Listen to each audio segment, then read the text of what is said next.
Wellness Rhythm Show. Find your rhythm. Live your wellness. Y'all, let me tell you something. A few years back, my old company rolled out this big, shiny wellness program. We got a fitness tracker, a motivational poster in the break room, and one lunchtime yoga session that exactly 4 people attended, including the HR manager who organized it. Right, so you're describing roughly 80% of corporate wellness programs in existence. And here's the kicker. A major 2019 randomized controlled trial published in the Journal of the American Medical Association, led by Zirui Song at Harvard, found that workplace wellness programs had essentially zero measurable impact on employee health outcomes or medical costs after 18 months. Zero. After all that budget, all those step challenges, all those sad fruit bowls in the lobby. And yet the global workplace wellness market is valued at over $60 billion annually. So today we're asking the hard question: why do most of these programs fail, and what does the evidence say actually works? So let's start at the beginning, because I think most people hear workplace wellness and they immediately picture like a gym subsidy and a mindfulness app nobody opens. Which is precisely the problem. Right, let's unpack that a bit. Most programs are designed around individual behavior change, get employees to exercise more, eat better, stress less. But they're treating symptoms rather than the environment causing those symptoms. Here's the thing though. I remember feeling genuinely grateful for that fitness tracker. And then I worked 60-hour weeks and felt guilty for not using it. And that guilt is not an accident. Dr. Ron Goetzel, director of the Institute for Health and Productivity Studies at Johns Hopkins, has spent decades pointing out that wellness programs often inadvertently shift responsibility onto the employee rather than addressing organizational stresses. Which is a really uncomfortable truth for companies to hear, honestly. It is, and it gets more uncomfortable.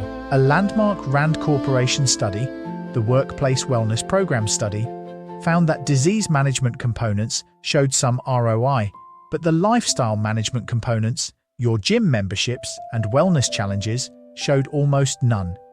So companies are spending millions on the stuff that doesn't work. But okay, what does work? Because I don't want this to just be a pile-on. Right, here's what the research actually says. The evidence consistently points toward what researchers call organizational-level interventions, things like flexible working arrangements, manageable workloads, psychological safety, and supportive management practices. Which sounds a lot less like a wellness program and a lot more like just being a decent employer. Brilliantly put. And that's precisely the conclusion Dr. Emma Donaldson-Fielder and her team at Affinity Health at Work reached. The single biggest predictor of employee well-being is line manager behavior, not a yoga app. Okay, that one hit me, because I've had managers who genuinely checked in, like actually asked how I was doing.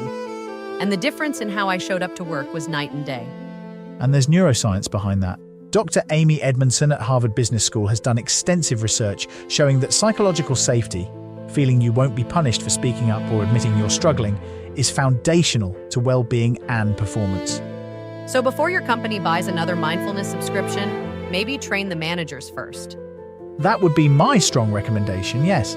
Let's dig deeper into the research here, though, because I want to talk about the people listening who aren't in HR or leadership. Like if you're an individual employee, maybe you're in the sandwich generation, juggling work and aging parents. What can you actually do with this information? Great point. And this is where individual agency still matters, even within a flawed system. Dr. Christina Maslach, the psychologist who essentially defined workplace burnout, identified 6 key mismatch areas: workload, control, reward, community, fairness, and values. If you can identify which of those is off for you, you can have a much more targeted conversation with your employer. Instead of just feeling vaguely terrible and not knowing why. I love that framework because it gives you language. Exactly. Language is power in these conversations. And on the practical side, the Mayo Clinic recommends what they call micro-recovery moments throughout the workday. Short breaks, genuine disconnection from screens, even brief outdoor exposure, which triggers measurable drops in cortisol. Okay, micro-recovery. I'm obsessed with this concept because it doesn't require anyone's permission. You can own it right now.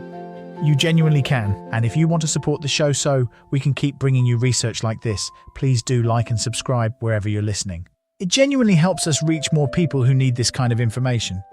We really appreciate it, y'all. Okay, now here's where I want to push back a little bit, David, because, and I say this respectfully, some of this feels like it's putting the entire burden on employers. And some people work for themselves or in small businesses or in environments where management culture just isn't going to change anytime soon.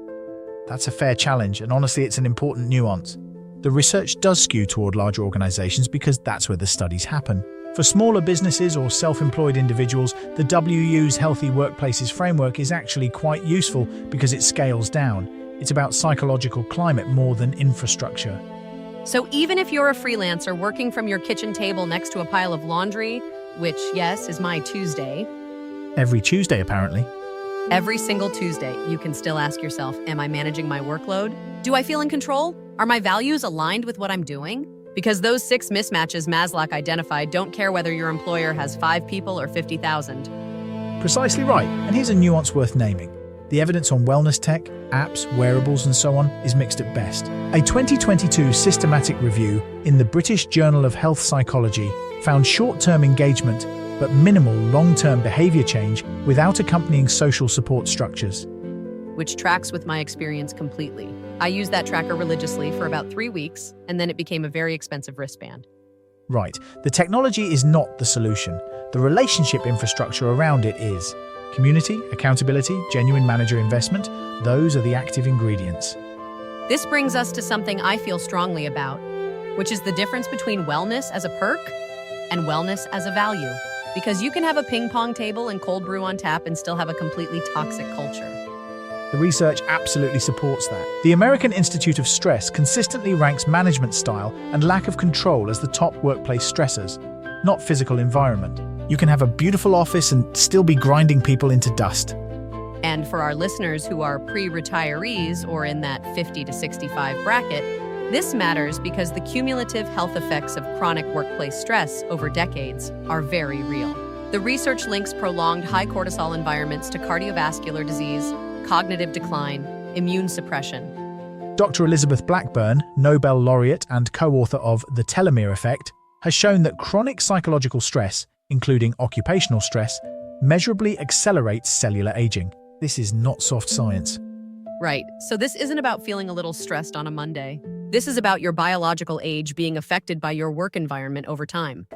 Which is why getting this right, both at the organizational and individual level, genuinely matters for long-term health, not just productivity metrics.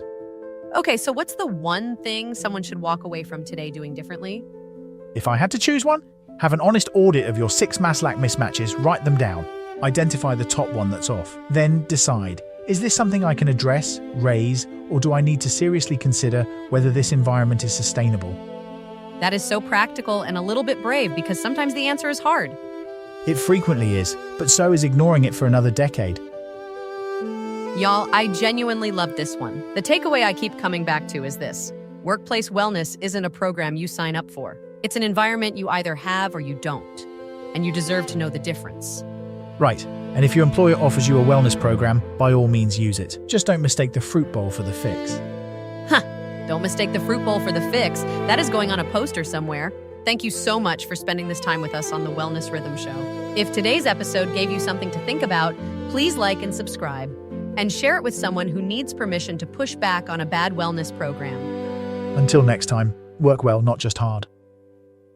This show is part of the VoxCrea.AI system. If you want a show like this for your organization without building it yourself, Go to VoxCrea.AI and request a sample episode.